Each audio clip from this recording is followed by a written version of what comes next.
forbidden question. Okay, it's basically a revision today. So I'm not writing a particular chapter. We will do the revision of whatever you want to do. So I'll take the questions from any particular chapter that you wish to take me to. Right. So the what are the benefits of having one currency? Let's say Europe had, if you remember, Europe has so many countries right now, and then European Union EU was created, and they accepted one currency, that is EU. तो फायदा उसका क्या होता है सार्थक, राजवर्धन, सात्विक, good evening. आप एक कंट्री से दूसरे कंट्री में जा रहे हैं राजवर्धन. Good evening, sir. आप good evening. If you are going from here to Pakistan, then you will have the conversion of rupee to Pakistani rupee. Same product is going from here. Let's say you have got 5 bullock carts full of textile product. First, it will be changed to Pakistani rupee. Then you cross the Afghanistani border. Then you'll change it to Afghanistani rupee. Then you change it to, then we get into Iran. We'll change it to Iran currency. At every different place, you'll have to make this conversion. Now that will include time, because all this is done by government people, government officials, and government officials, they take their time. And in doing that, they also may take a little bit of corruption. So it gives rise to corruption, firstly. Secondly, it gives rise to inconvenience. Thirdly, it gives rise to wastage of time. Now, very interesting thing related to this I want to tell you. Today, if you see, the entire world trade is happening on something called container. Anybody who's seen what is a container? The normal container, sir, which contains things. These containers, yeah, the normal, these containers are huge containers. They have this thing like this on the side of them. So ports में use होते हैं. Yes, sir, I've seen them. So entire world trade today depends on this thing. Earlier, what used to be done, there were no containers. एक बंदे का सामान आएगा, एक truck से उतरेगा, एक ट्रक 1 से उतरेगा, फिर ट्रक 2 में लोड होगा, या फिर शिप में लोड होगा, शिप 1 में लोड होगा, शिप 1 से फिर उतरेगा, फिर ट्रक 2 में लोड होगा, दूसरे कंट्री में जब जाएगा. ठीक है. And since there are small things, small pieces, just see understand the amount of time which is being wasted. I'm forgetting the name of that guy who invented this. He just got this idea. He was crazy guy. He was into transport and he was into business. He somehow came with the idea कि यार अगर ऐसा truck बन जाए जो कि truck में loading की जरूरत ना पड़े, मेरी फैक्ट्री से लोड हो और उसके बाद शिप में जाए और शिप में जाके सीधा अंदर शिप में एंकर हो जाए. ऐसे इनकी एंकरिंग होती है वहां पे, इनको बांध दिया जाता ताकि शिप में इधर हिले डुले ना, फिर एक के ऊपर एक ऐसे लगते. उस बंदे ने बहुत मेहनत करनी पड़ी, उसको 16-17 साल लग गए, but that person has change the face of world trade. होता क्या था, एक शिप से दूसरे शिप में जाता, ये नहीं कि एक शिप से सीधा टारगेट कंट्री चला गया. हो सकता है अफ्रीका से अमेरिका है, अमेरिका में फिर दूसरे शिप पे लोड हो रहा है, उसमें मिलते 5-5, 6-6 महीने लगते थे, सामान खराब हो जाता था.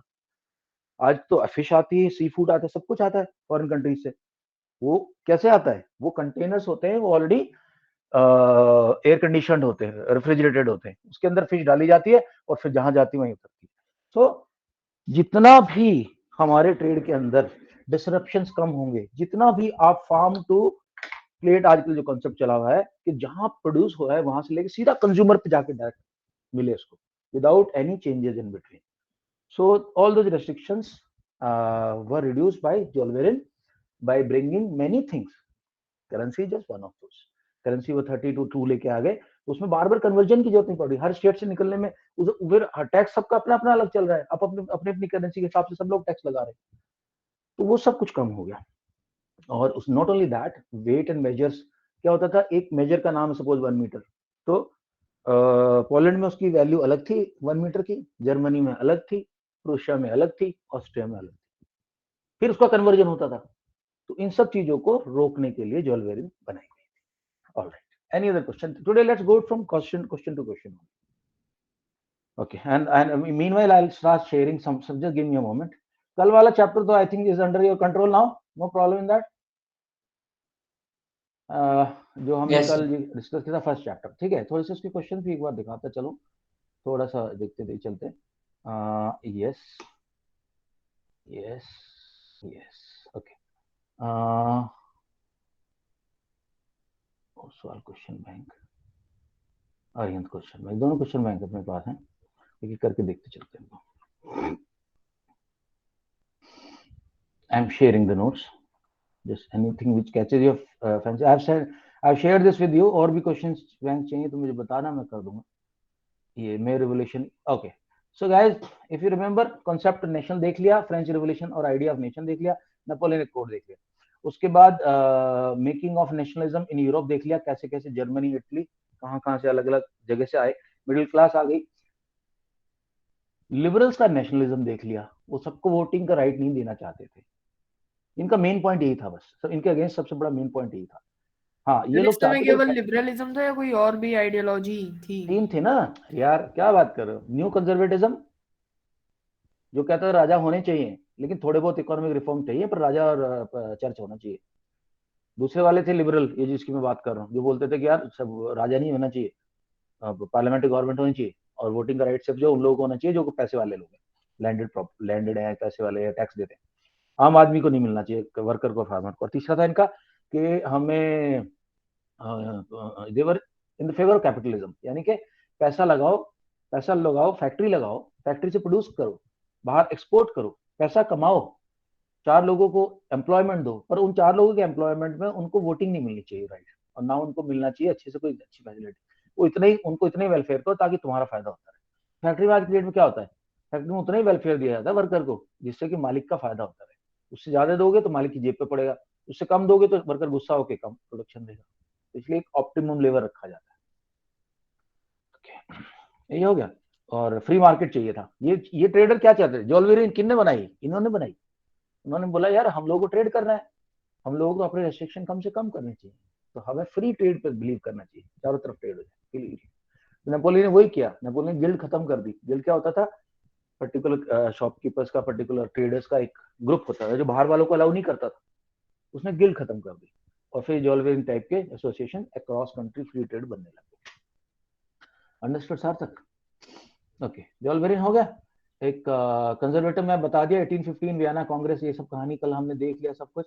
रेवोल्यूशनरी का बता दिया, जिसपे मजानी ने यंग इटली, यंग यूरोप बनाया था 1931 में, उसको भागना पड़ा था, और 1831 में, 1807 में बंदा पैदा हुआ था। ओके, ये हुआ था एज ऑफ रेवोल्यूशन। हाँ, 30 से लेकर 40 तक हर जगह रेवोल्यूशन फैल रहे थे। उधर ग्रीस के लोगों ने कहा कि हमें स्वतंत्र होना है। इटली के अंदर जैसे बताया, अंडरग्राउंड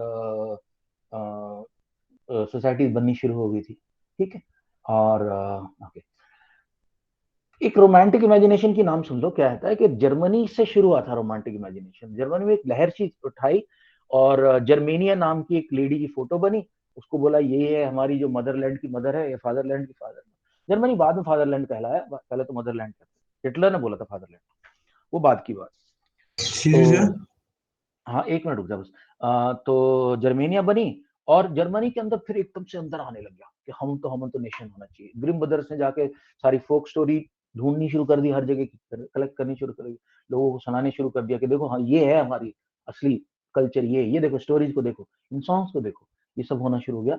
और बहुत जगह राइटर्स राइट करने लगे इनके बारे में, कि नेशनलिज्म के बारे में, और रोमांटिक फीलिंग आ गई। बहुत बच्चों को लगता है रोमांटिक का मतलब वो गर्लफ्रेंड बॉयफ्रेंड वाली फीलिंग, वो नहीं होता रोमांटिक, वो भी उसका पार्ट है, बट रोमांस का असली मतलब होता है फैंटेसी वर्ल्ड। मेरा देश इतना सुंदर हो, जैसे Bhagat Singh was romantic, not for any girl but for his country he was romantic, कि भाई मेरा देश ऐसा होगा, he was loving his country, so that is romanticism, slightly away from reality and in the world of dreams, that is called romanticism. तो German के लोग भी इस रोमांटिसिज्म में अच्छे से इन्वॉल्व थे, सब लोग चाहते थे कि इस तरह का कंट्री हमारा बनेगा एक दिन। या ये सर, गुड। सर जर्मेनिया पहले सर इंट्रोड्यूस हुआ था या फिर जो मैरियन था सर, जो फ्रांस का? पहले एनिमेरी हुई थी, क्योंकि वहां पे पहले से वो आ गया था, बहुत पहले आ गया था। जर्मेनिया बाद में आई, उन्हीं लाइंस पे आई थी लेकिन। Alright sir. ओके, 48 में रेवोल्यूशन ऑफ हो गया था। ये जो सारे के सारे इकट्ठे हो गए थे वहां पे सेंट पीटर्सबर्ग के चर्च में, और उन्होंने बोला था वहां का जो प्रुशिया का किंग था, फ्रेडरिक विल्हेम्स IV को बोला था भाई तू बन जा हमारा राजा। उसने बोला मैं नहीं बनूंगा तुम्हारा राजा, मुझे राजा नहीं बनना, प्रथम ग्रीनिंग, मुझे राजा तो बनना है लेकिन तुम्हारे हिसाब से वो पार्लियामेंट्री राजा मेरे को नहीं चाहिए। तो इन लोगों ने फिर क्या किया, उसने रिजेक्ट कर दिया और ओके, तो ये हो गया 48 में। और धीरे धीरे ये जो लिबरल्स थे इनका तो पोजीशन डाउन हो गुड गई। क्यों इवनिंग डाउन सर। हो गई? हाय प्रथम, इनकी पोजीशन डाउन क्यों हुई लिबरल्स की? ध्यान से सुना। क्योंकि इन लोगों ने वर्कर को, वर्किंग पर्सन को और फार्मर्स को अपने साथ में रखा। अब उनकी जो मासेस की सपोर्ट खत्म हो गई। उन्होंने कहा हम तो नहीं तुम सपोर्ट करेंगे, साला तुम वोटिंग राइट भी नहीं दे रहे हो। तो धीरे धीरे लिबरल्स जो है उनका वो कमजोर होता चला गया। वुमेन का मैंने कल बता ही दिया था कि कैसे वुमेन का वो है। ओटोमन बिस्मार्क का पूरा पूरा मेरा वीडियो है इसके ऊपर, जर्मन यूनिफिकेशन जर्मनी, आप लोग देखो हाई स्पीड पे करके। ओटोमन बिस्मार्क ने काम किया कहाँ पे?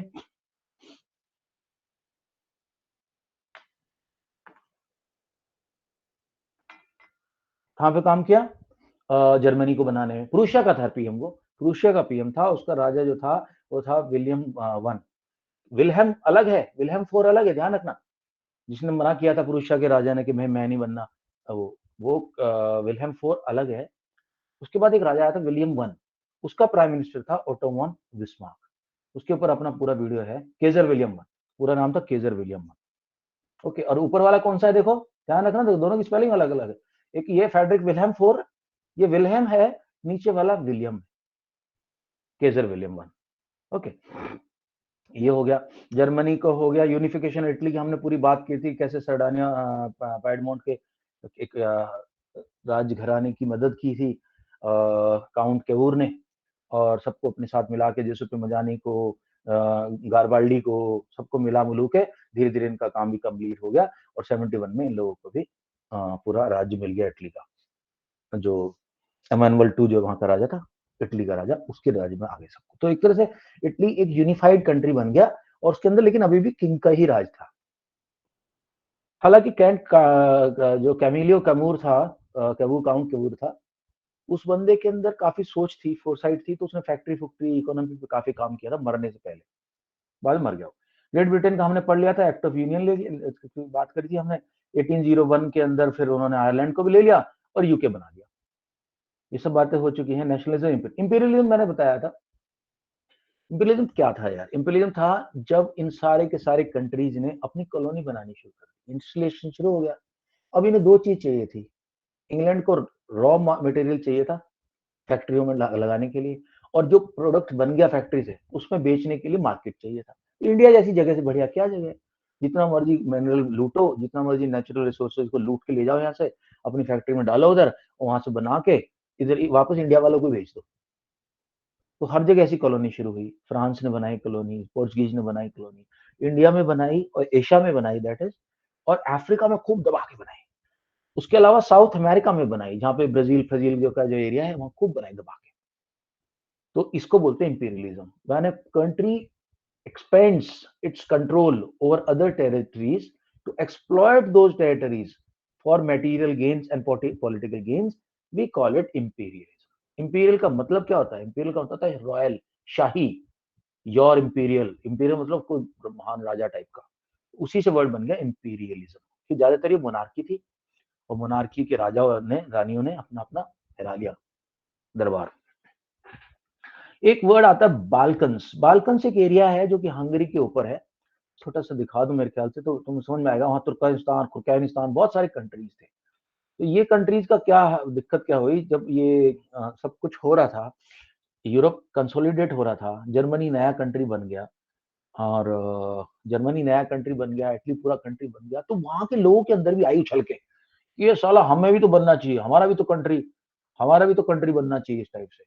ठीक है, तो मैं शेयर कर रहा हूँ तुम लोगों को। ओके गाइस, कैन यू सी?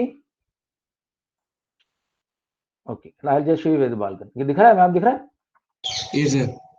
तो देखो ये जो कंट्री थे ना यहाँ पे, ये ग्रीस के ऊपर, ये जो कंट्री, अब देखो इन कंट्री कौन कौन कंट्री, रोमानिया की थोड़ा ऊपर देखो, सर्बिया, मोन्टेजेनेरो। मोन्टेजेनेरो में है वो जो मोदी नहीं भागा था पहले एक बंदा आईपीएल वाला, वो यहीं छुपा हुआ है मोन्टेजेनेरो में। और Bosnia Herzegovina, Serbia, Croatia, Slovenia, Hungary, ये सब कंट्री इनको बोलते हैं, दीज आर कॉल्ड बाल्कन्स। ये कंट्री खुद उठ के आ गए, हमें दो, हमें भी आजादी दो, हमें भी आजादी। तो ये जितनी भी बड़ी बड़ी पावर थी, रूसिया, रशिया, इंग्लैंड, फ्रांस, इन्होंने इनका फायदा उठाया, और फायदा उठा के इनको आपस में कभी यूनाइट तो होने नहीं दिया। इन पे कंट्रोल करने की कोशिश की। तो आज भी फिर यहाँ पे एक और देश था ना, यूगोस्लाविया। ये रहा ना यूगोस्लाविया, यूगोस्लाविया तो थोड़ा सा इधर मिले, ये हर्जेगोविना ये रहा। देखो बता दूं तेरे को, ये रहा यूगोस्लाविया, इधर मिलेगा चेकोस्लोवाकिया, ये रहा देख, चेक और स्लोवाकिया देख लिया, ये तो जर्मनी के पास है, ये जर्मनी के पीछे है इधर चेक और स्लोवाकिया, चेक और स्लोवाकिया, पहले दो एक ही कंट्री था, अब दो कंट्री हो गई, चेक और स्लोवाकिया, ठीक है। अब आ गया रोमानिया, तो कौन सा कहते हैं, यूगोस्लाविया, वो भी इधर ही है, सर्बिया, बोस्निया हर्जेगोविना, ये छोटे छोटे कंट्री है यहाँ पे। इन आज तक ये इकट्ठे नहीं हो पाए, ये अभी भी बाल्कन इनको बोलते हैं। और अंग्रेजी में एक नया वर्ड जुड़ गया, बाल्कनाइजेशन। बाल्कनाइजेशन का मतलब टुकड़े टुकड़ों में बांट देना, यूक्रेन, ये सब कंट्री, ठीक है भाई। तो ये है तुम्हारा व्हाट यू कॉल बाल्कनाइजेशन।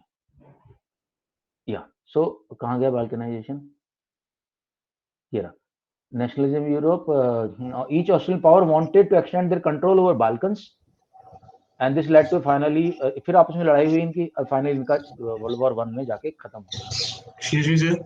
हाँ बोल सर इनकी अभी भी कुछ कॉलोनीज है सर बाल्कन कंट्री में? अभी जो आप नहीं है, बताए। तो अब तो सारे अभी तो सब खत्म हो गया। 1994 में लास्ट कॉलोनी थी साउथ अफ्रीका ब्रिटिशर्स की, वो भी खत्म हो गई नेल्सन मंडेला जब हुए, अब तो अब खत्म हो गया सब, अब किसी की कोई कॉलोनी नहीं है कहीं भी, अब सब कंट्री के अंदर सबका छोटे छोटे कंट्री है, सबका अपना अपना चल रहा है।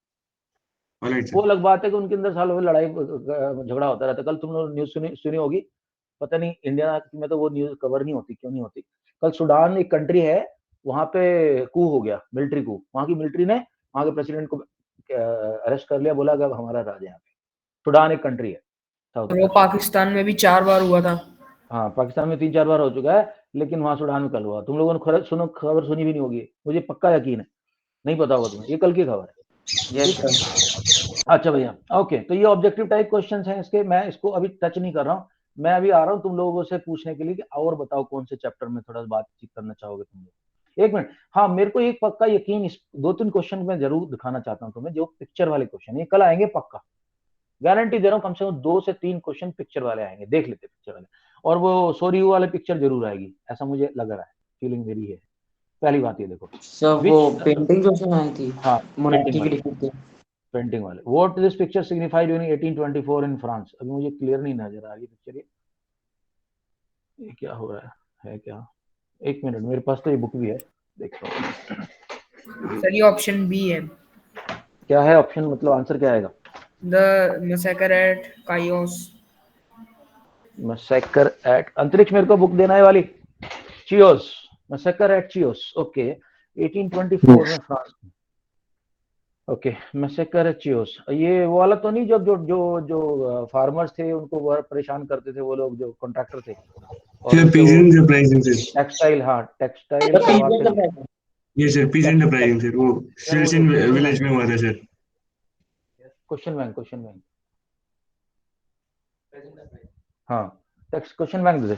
वो ये पीजेंट अपराइजिंग है, जो उन्होंने ट्रेड्समैन वगैरह ने हंगा वो फार्मर से मारा था, ट्रेडर्स को, क्योंकि सर उनको बहुत सिल्सिन कम विलेज पैसे में। देते थे टेक्सटाइल के, और टेक्सटाइल उनसे उगाते थे, बहुत कम रेट पे खरीदते थे।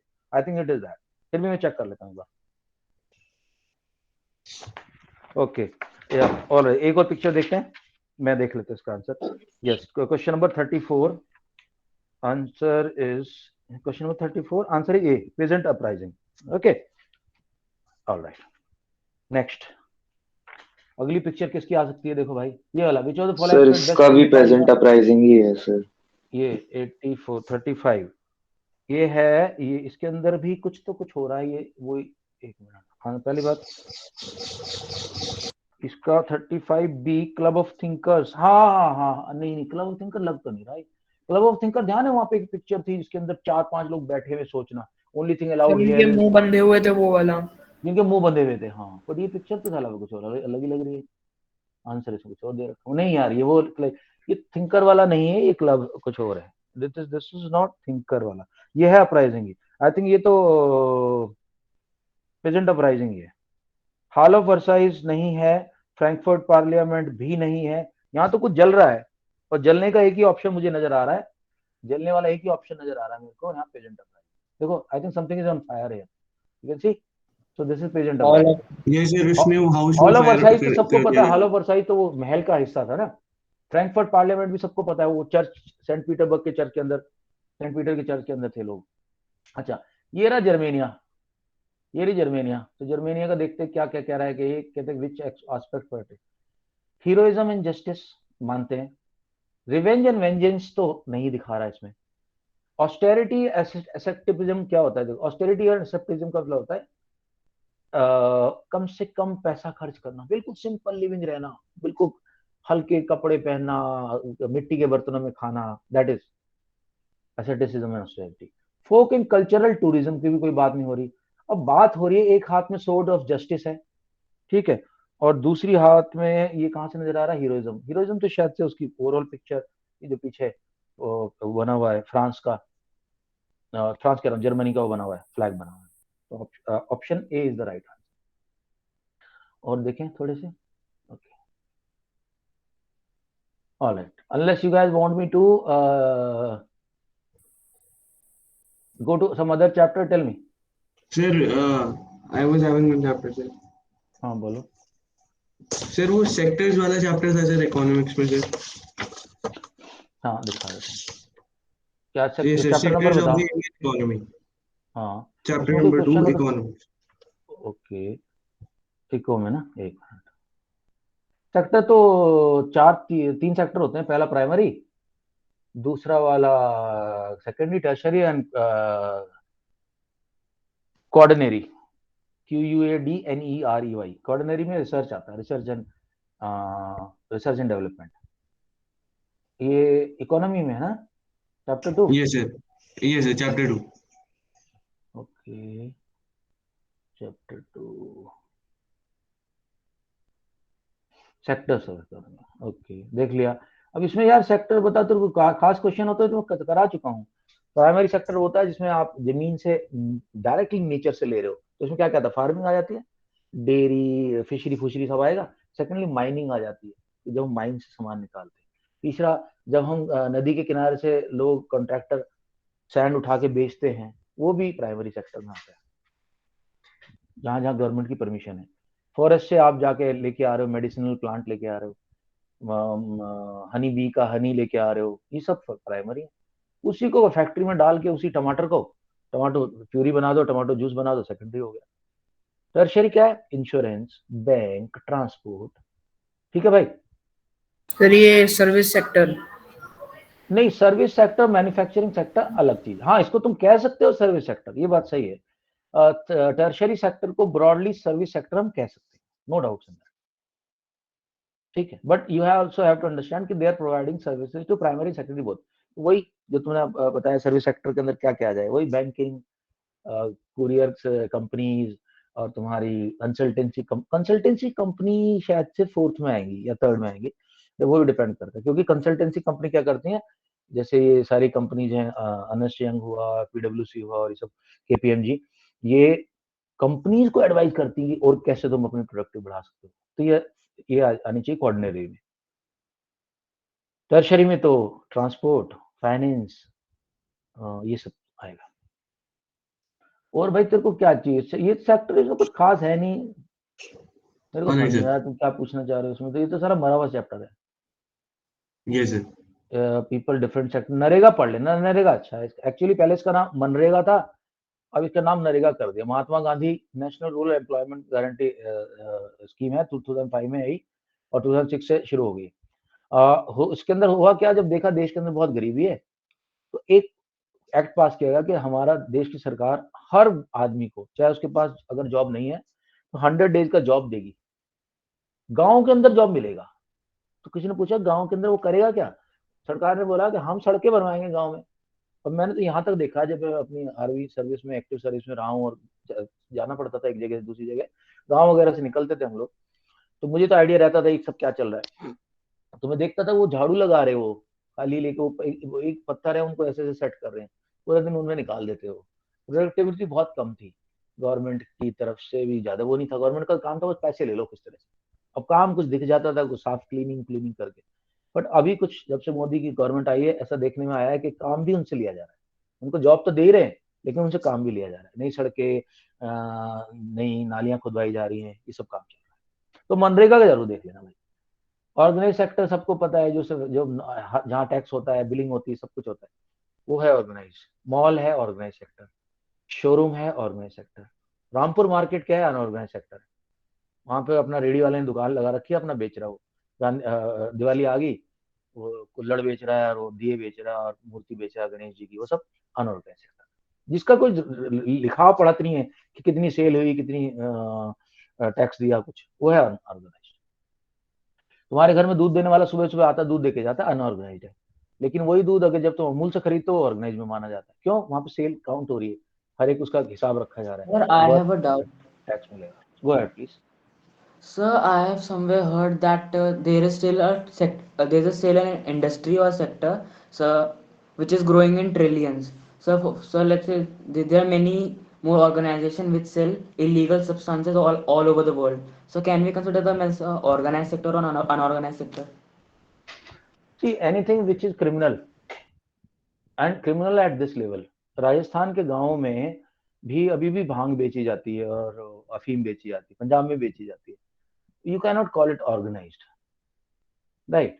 And even in America, from Mexico, a lot of drugs come, and they're highly organized because all these big mafia houses, mafia families, they're extremely organized people.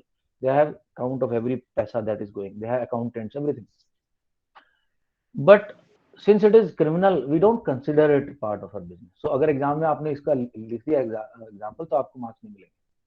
That is not counted in your as part of it. Because organized, जब हम when you say organized business, it has to be a government approved business. It should not be a criminal business. Okay, so don't write that. Yes, sir. Okay, yes guys, any other chapter? Tell me, we have time अभी. I want to just go through each chapter with you. बताओ और कौन सा chapter? Okay, ठीक है, मेरे पास ये कुछ क्वेश्चंस हैं, मैं दिखाना चाह रहा हूँ तुम लोग again same now right now in front of me what I am sharing with you is the Oswal का क्वेश्चन बैंक। ओके, तो ओसवाल का क्वेश्चन बैंक देखो, यही क्वेश्चन वहां पे सीबीएसई में आया हुआ है, जो अपना वो है ना, अपना सैंपल क्वेश्चन पेपर है, उसका पार्ट है ये, इसलिए दोनों बुक्स के अंदर तुम्हें मिलेगा ये वाला क्वेश्चन। ये क्या दिखा रही है? Option A is the correct option, right? इसमें आंसर साथ के साथ दे रखे। ये देखो, हिटलर क्या हुआ था लुई पिग में, जब हार गया ना, जब हिटलर लुई पिग में हारा 1813 में, कल बताया था मैंने तुम लोगों को, तो इसका एक कार्टून छपा, और कार्टून में एक पोस्टमैन दिखाया गया। वो पोस्टमैन जो कि अपने लेटर बांटने जा रहा है, लेकिन सारे लेटर उसके बहते जा रहे, बिखरते जा रहे। तो जो लेटर उसने एक लेटर को इकट्ठा किया था, इटली पे लड़ाई करके, स्पेन पे लड़ाई करके, फ्रांस से लड़ाई करके, सारी दुनिया लड़ाई करके जो साम्राज्य बनाया था फ्रांस का, वो उस लड़ाई में हारने के बाद वो उसका थैला फट गया और वो गिरते हुए जा रहे। This is that picture. तो let us see they just asking who is it. मैंने तो तुम्हें पूरी स्टोरी सुना दी है। जैसे Hitler was not a very attractive person, but उसकी जितनी पेंटिंग बनी है उसमें ही has been shown attractive because he paid the painters well, just like those Napoleon East India Company के गवर्नर जनरल नहीं होते, तो साले देखने में तो गेंडे जैसे लगते थे, लेकिन पेंटिंग अपनी इतनी बढ़िया बनवाते थे। Sir, Napoleon. No? ये नेपोलियन बोनापार्ट Yes, sir. कब है? ये कार्टून बना कब है? लुई पिक की मैं कुछ वर्ड पता नहीं क्यों बार बार दिमाग से निकल रहा है वो। I have to see that word, LUIPIG, ऐसी स्पेलिंग उसकी। अंतरिक्ष मेरे को चेक करके बताना क्या है वो जगह का नाम। ये अरिहंत वाले नोट्स में है। हाँ जी, ओके, ये आ गया। Let us see more explanation. When ये आ गया मिल गया। ले जिग है, पिग नहीं है ये। आई थिंक Yes, जेड का sir. प्रोनाउंसिएशन नहीं है, ले जिग या पिग। मैं देखता हूँ प्रोनाउंसिएशन क्या है इसका, बट ये यहाँ की लड़ाई हुई है। और किसको हराने वाली 4 ताकतें कौन थी? क्या एक्रोनिम दिया था मैंने उसका? पी बार, प्रूशिया, रशिया और UK. P bar, Prussia, Britain, Russia. Austria and Russia. So sir but ये कौन सी बैटल की बात है सर? ये 1815 में जब वो बुरी तरह से हार गया था, उससे एक साल पहले वो एक और लड़ाई में अच्छे से हारा था, और हार के फिर किस तरह से वापस आ गए। फिर मतलब कुछ दिन के लिए उसको कैप्चर किया था, फिर वापस छोड़ दिया था उसको।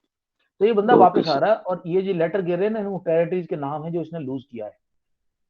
किससे हारा है? पी बार से हारा है।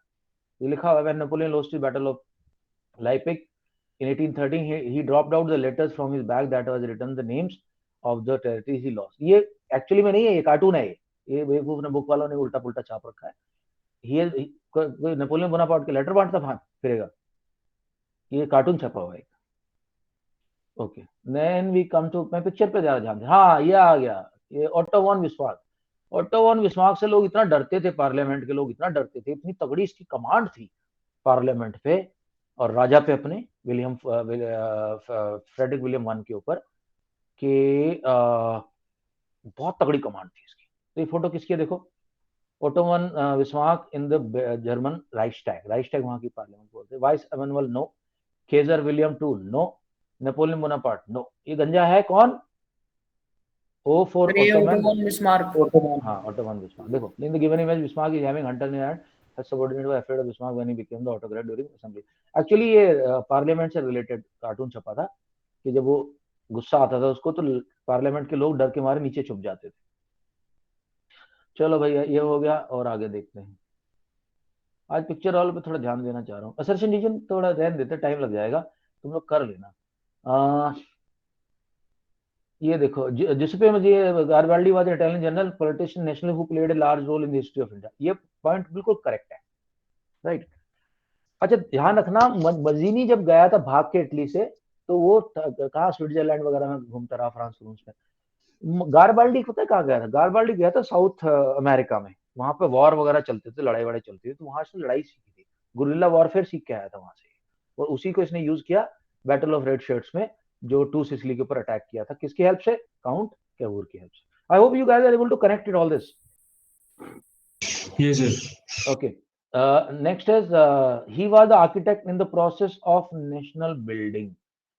हाँ, था। तो C is correct.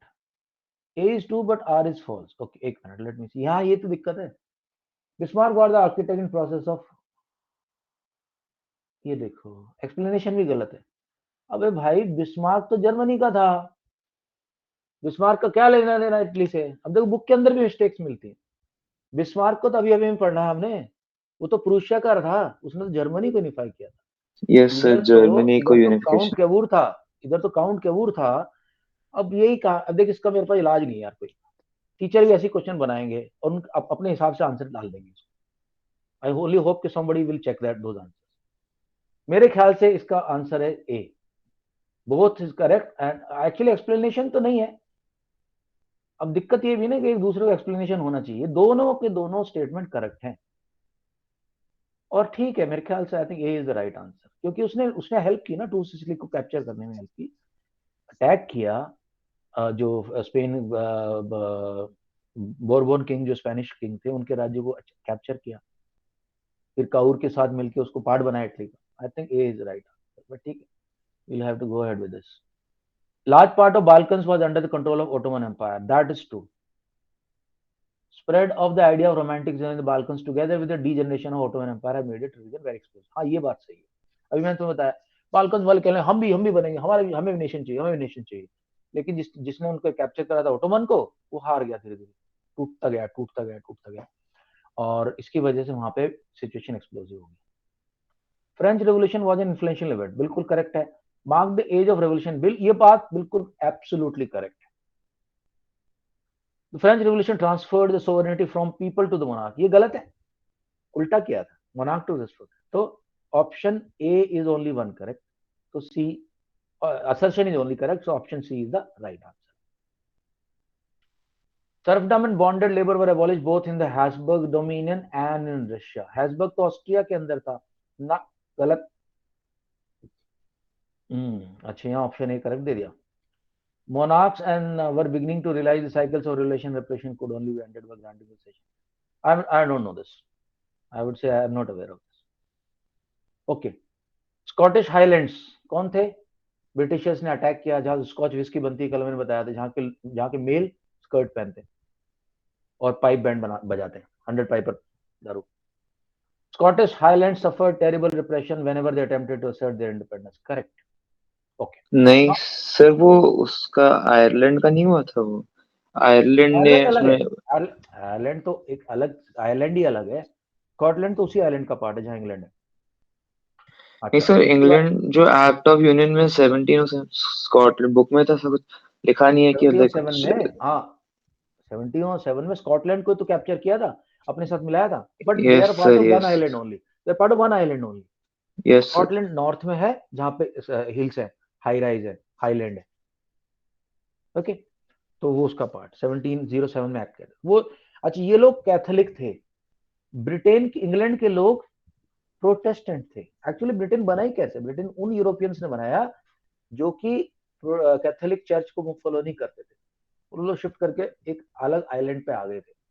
वहां प्रोटेस्टेंटिज्म मेन था सबसे पहले। बट स्कॉटलैंड की जो रानी थी वो कैथोलिक थी, मैरी उसका नाम था, वो कैथोलिक थी। तो और ये मेन जो इंग्लैंड था वो प्रोटेस्टेंट था।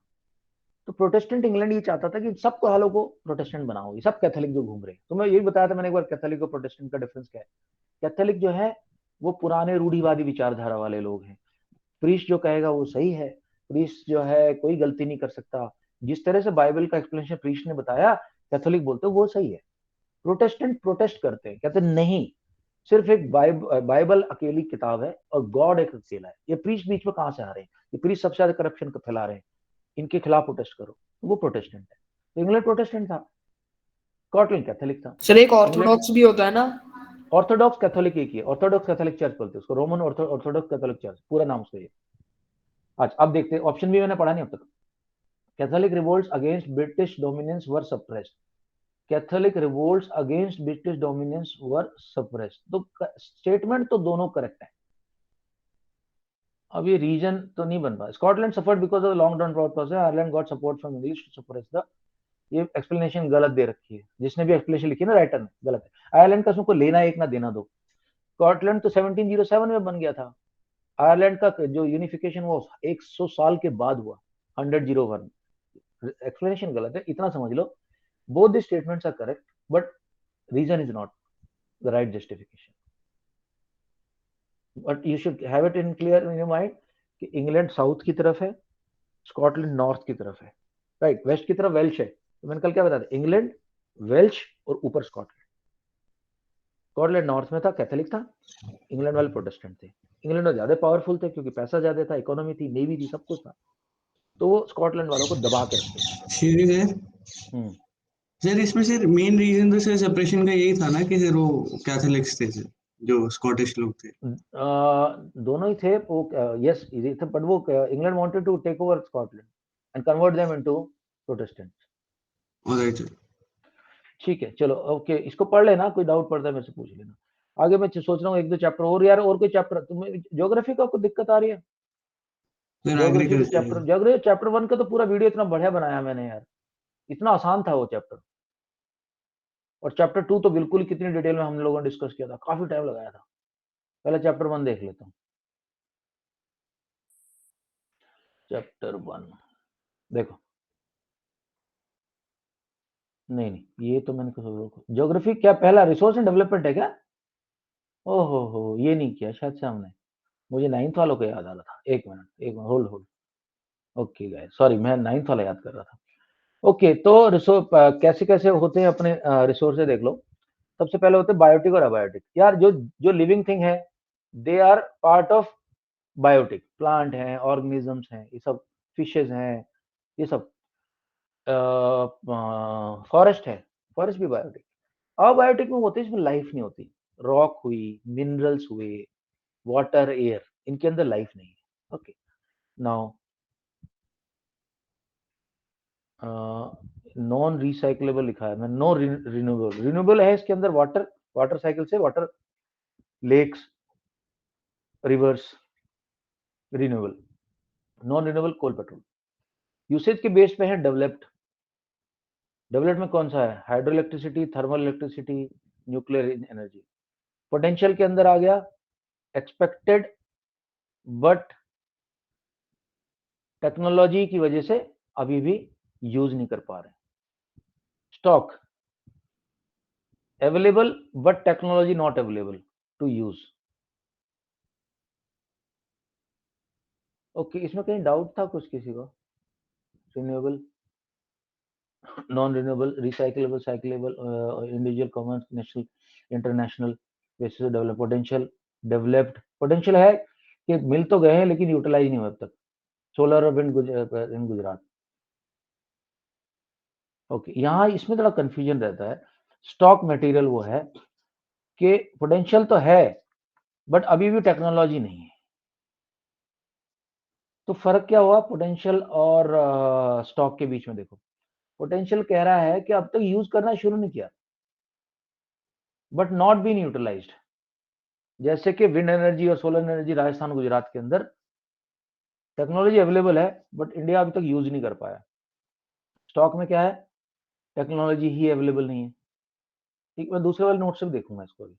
और रिजर्व वो है जो कि उनके पास टेक्निकल नो हाउ है बट अब तक यूज नहीं करना शुरू किया। जैसे बहुत सारे रिवर हाइडल प्रोजेक्ट्स हैं लेकिन अभी हम यूज नहीं कर रहे क्योंकि डैम बनाने से थोड़ा सा लोगों को हटाना पड़ता है वो सब पानी। I think this I need to see from other notes also. Just guys एक मिनट होल्ड करो। या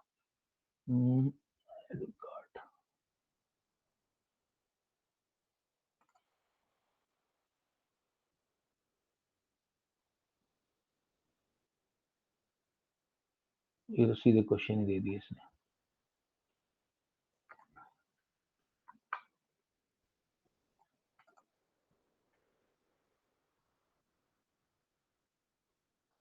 ओके, ये भी सारे क्वेश्चन दे रहा है सीधे।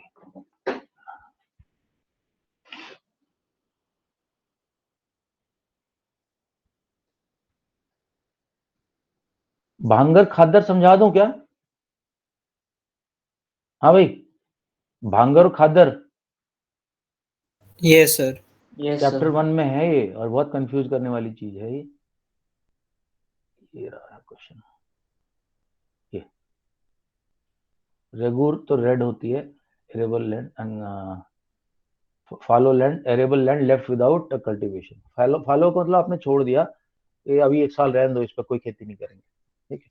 अच्छा, जो नदियां पानी लेके आती है ना ऊपर से, वो पानी सारा फैल जाता है, उस पानी के अंदर बहुत सारी सॉइल मिक्स होती है, मिट्टी मिक्स होती है, तो उसको एलुवियल सॉइल बोलते हैं। एलुवियल, ये रिवर लेके आई है ऊपर से। तो शुरू में क्या होता है, जब शुरू में रिवर, शुरू का मतलब है कि मतलब thousands and thousands of year पहले शुरू में लेके आई रिवर, वो मिट्टी यहाँ फैल गई वो पूरी। ठीक है, तो उसका नाम होता है भांगर।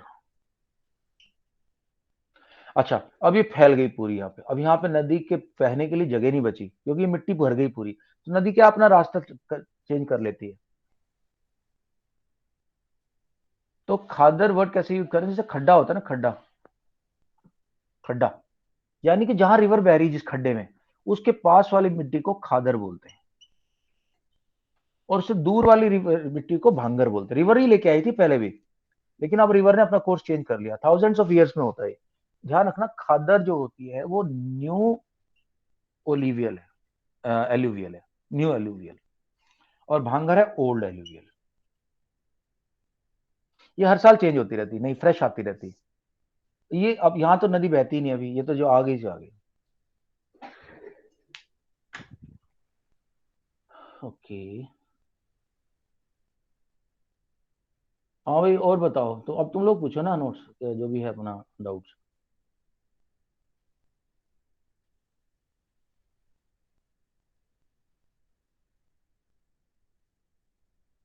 ये देखो, सर क्लियर है ऐसे तो सब इसको मैं कुछ। कर रहा हूँ क्लियर, इसको थोड़ा सा मैं कर रहा हूँ क्लियर। देखो, पोटेंशियल है कि यट टू बी ट्रैप्ड, यानी कि सब कुछ है, सब कुछ है, टेक्नोलॉजी भी है, अवेलेबिलिटी भी है, बोले हमने अब तक शुरू नहीं किया इस्तेमाल उसका।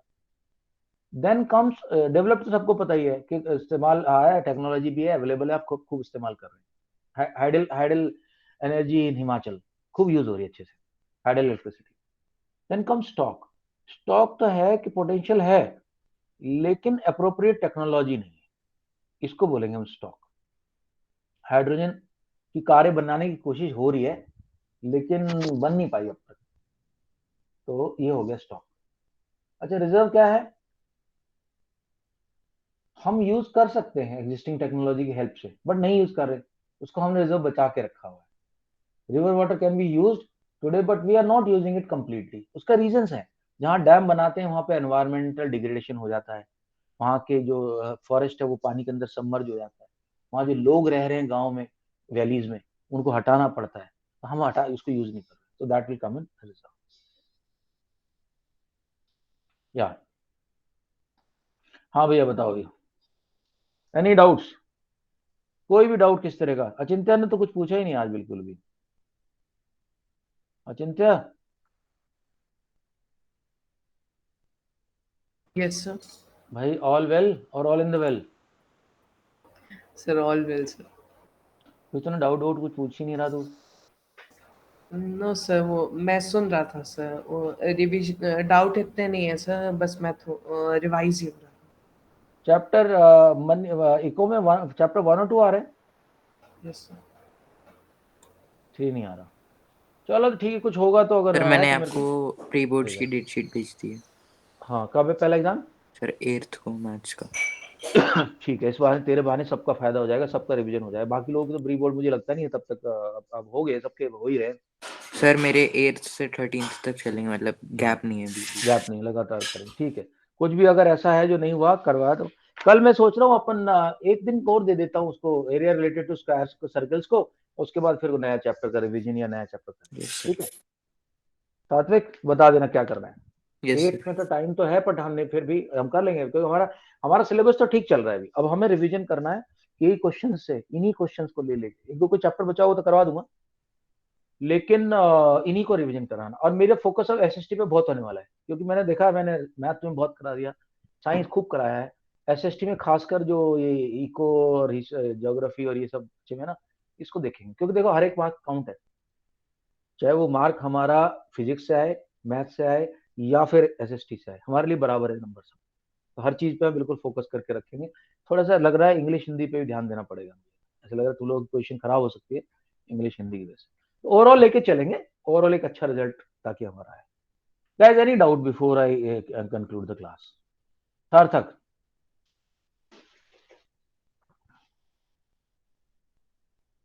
सार्थक any doubt? Yes, sir. I have a Sir, no question doubt. about English passage. या Sir, okay, currently I Rajvardhan. have no doubt, but if I will have a doubt, I will tell you. हाँ, सो इसको पहला पहला पहला sentence बोला present में, sir but if I have a doubt I will ask you. तो first sentence in present tense, second sentence in future tense. Okay Sarthak, note कर Okay, लेना sir. इसको अभी के भी कहीं डायरी में, हाँ नोटबुक में। हाँ भाई राजवर्धन जल्दी बोल। Sir, there was a few questions about in English passage to about तो quotes. एक काम करना, मुझे तो डिस्कस करने तुम्हारे पेपर सारे, ठीक है वो करूंगा, Yes, लेकिन पहले ये पेपर कर लो अपने। समझदार इंसान वो है कि अपने अगले पेपर को देखे, कल वाला करेंगे, छोड़ेंगे नहीं, करेंगे जरूर। जो yes, तुम्हारा बोला था। Bhavya any doubts related to SST और any other subject? Bhavya, No, sir. Kartik Surai, Achintya, yes sir. Rajvardhan, sir trigonometry का सर रिवीजन करा देना, सबसे प्रॉब्लम आ रही थी। कल करा दूं? यस सर, कभी भी। कल ऐसा करना, कल आता हूँ circles related, area related circle, but before that I will take your doubts before that, select करके लेके आना। ठीक है, यस सर ये सर। वाला समझा दे। और अगर तेरे को बहुत सारे समझा तो हर तरह का एक क्वेश्चन पूछ लेना मेरे से पहले। Okay okay Rajvardhan, Ravi any doubt? Satvik, Viraj बताओ, कंफर्म करो। No sir. No doubt sir. No, sir. Right right No, guys, all sir. The best, do well tomorrow. ठीक है, ध्यान से। और वो मैंने बता, पेंसिल लेके पढ़ना है, एक एक क्वेश्चन को, एक एक उसको, पेन या पेंसिल से, पेन तुम्हारे हाथ में, उस पेन को बंद कर लो और फिर पढ़ो। एक सर ने बोला कि एक एक वर्ड पढ़ना है। इंप्रूवमेंट देखना, 10% का इंप्रूवमेंट तभी आ जाएगा इमीडिएट इसी चीज के साथ। yes, sir. चलो ओके गाइस, बाय बाय।